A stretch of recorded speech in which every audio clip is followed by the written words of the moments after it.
Hey guys, Jason here with Opticoat, Optimum Polymer Technology.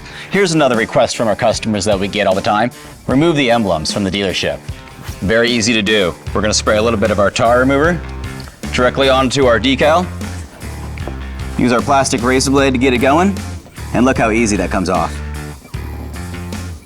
Go slow, and the sticker or vinyl comes right off. Now, I come back using the tar, spray it again, and that extra sticky residue that's left is removed right there with our tar remover.